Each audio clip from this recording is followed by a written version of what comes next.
Today we will be discussing the tight passive poker style, the player who plays it safe, wins small, but often loses big. Hey everyone, I'm Terry Wood from PokerRailbird.com. Welcome to the third video in our Decoding Poker Player Type series. These tight passive players are often overlooked because they rarely get involved in hands. But here's the thing, if you can identify and exploit their predictable style, you can significantly boost your profits. In this video, we'll break down how to spot a tight passive player, why this strategy can be both a blessing and a curse, and most importantly, how you can exploit it to your advantage. And if you're realizing that you might be playing too tight passive, don't worry, we will also share tips to transform your game and start winning bigger pots. Let's get to it. How do you spot a tight passive player at the table? While they may seem invisible at first, their patterns become clear once you know what to look for. Tight passive players fold most hands pre-flop, waiting for premium cards. They rarely raise, choosing to call instead, and they avoid aggression like the plague. Their chip stacks?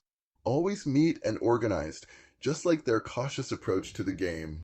You'll notice they rarely steal blinds or apply pressure. When they do enter a pot, it's almost always with strong holdings.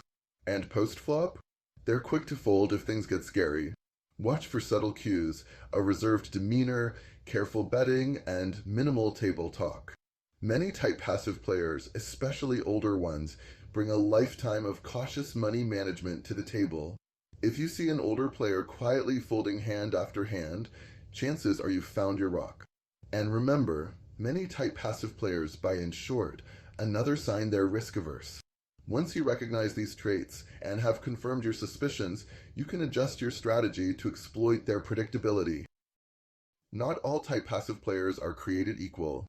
Let's break down the tight passive aggression scale to understand the subtle differences. On a scale from 1 to 10, we have pure rocks at the bottom, 1 through 3 players who fold almost everything and only play the absolute nuts. Players in the 4 to 6 range are dangerous. They mix tight passive and tight aggressive play, knowing when to trap and when to apply pressure.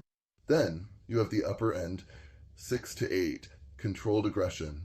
These players are selective, but know exactly when to strike. And at 8 to 10, you're facing hyper-tight aggressive players, still tight, but relentless with their aggression. Most tight passive players fall in the 1 to 3 range, making them easy targets. But beware of those in the 4 to 6 range. They're deceptively strong. Understanding where your opponents fall on the scale helps you adjust your strategy and avoid costly mistakes. Ever noticed how many tight passive players buy in for the table minimum? It's not just coincidence, it's a clear sign of their mindset. Tight passive players are often risk-averse, and short buying allows them to limit their potential losses. Many are playing with a small bankroll, and their goal is to grind out small steady profits without risking too much. Some of them are simply taking a cautious shot, while others just don't want the pressure of deep stacked confrontations.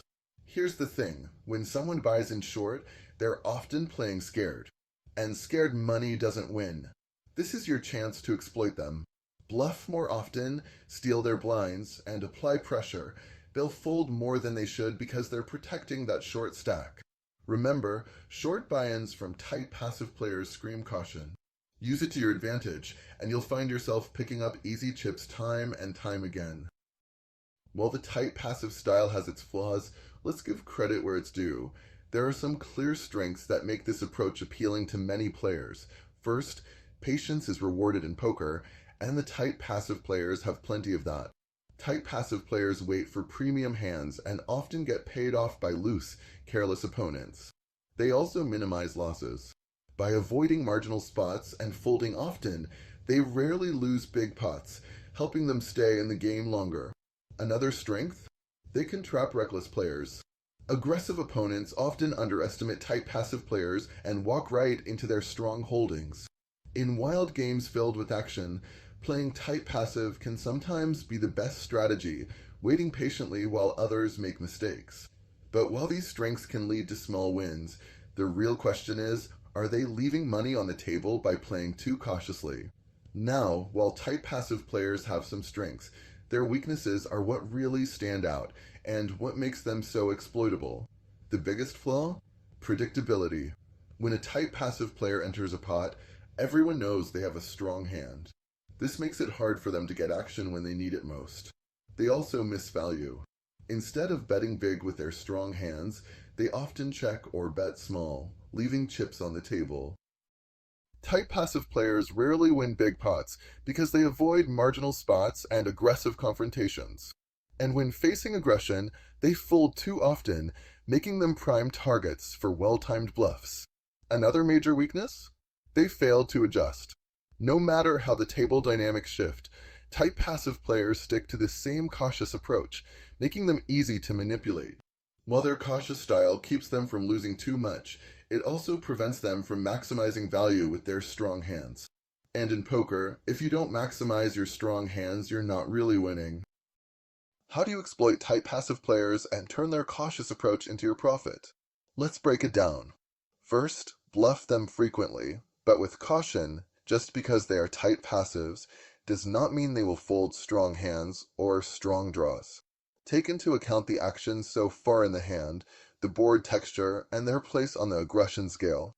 Remember that these players are also prone to adjusting unless they fall in the 1 to 3 model on the scale. Next, bet for value, not deception. When you have a strong hand, don't slow play, don't give away any free cards, and size your bets correctly, denying them the proper pot odds to call. Apply pressure on scary boards. If the board shows straight or flush potential, tight passive players often shut down unless they hit the board. But be careful, if they start betting or raising, believe them. Tight passive players don't bluff often, so when they show aggression, it's usually the real deal. Finally, exploit their predictability. You know their range is tight, so adjust accordingly. Steal their blinds, force them into tough spots, and watch them fold time and time again. Mastering how to exploit tight passive players will give you a serious edge at the table. After all, poker isn't just about playing your cards, it's about playing your opponents. While tight passive play is often criticized, there are times when it's not just viable, it's actually the most profitable strategy.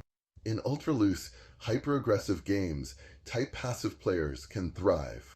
When every pot is inflated with wild bets, sitting back and waiting for premium hands becomes a smart move.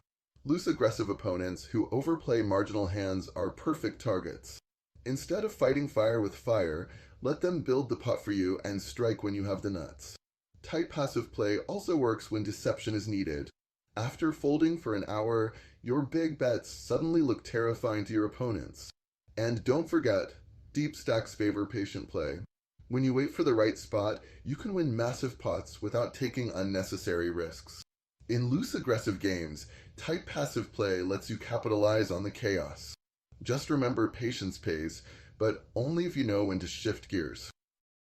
If you've recognized tight passive tendencies in your own game, don't worry, you're not alone. The good news? Transforming into a tight aggressive player is absolutely possible. Plus, you already have the single most important skill in poker, patience. The first step is simple. Start raising more pre-flop with your strong hands, mostly from late position. Next, bet for value instead of checking. Protect your strong hands by taking the lead early and making your opponents pay to outraw you. Size your bets in order to not give players the correct pot odds to call you, allowing them the opportunity to make mistakes. Use position to your advantage.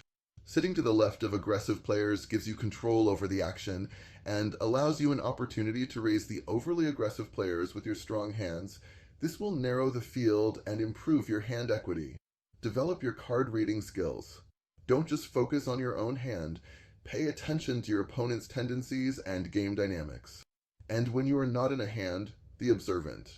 Use this downtime to read the board, determine the player's styles, what cards they play, and from what position, and watch for tells. This information will benefit you in future hands. One of the biggest advantages of starting as a tight passive player is your table image.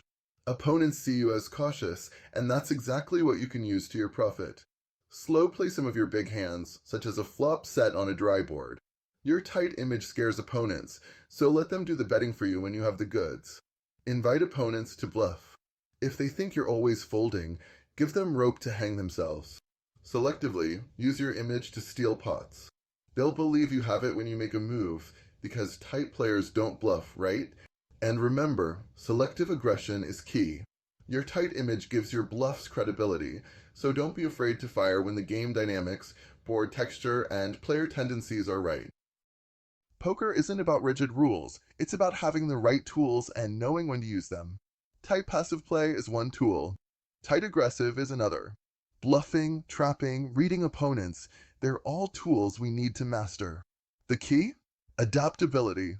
Poker is dynamic, and the best players adjust their strategies based on the table, their opponents, and the stakes. Don't get stuck thinking there's only one way to play. Be flexible, be observant, and always be ready to switch gears. Remember, poker is a game of tools, not rules. Use the right tool at the right time, and you'll stay one step ahead of your opponents. Check out the full article, The Tight Passive Player, a style that wins small and loses big, at pokerrailbird.com. The link is pinned in the comments. Thanks for watching, and I'll see you at the tables.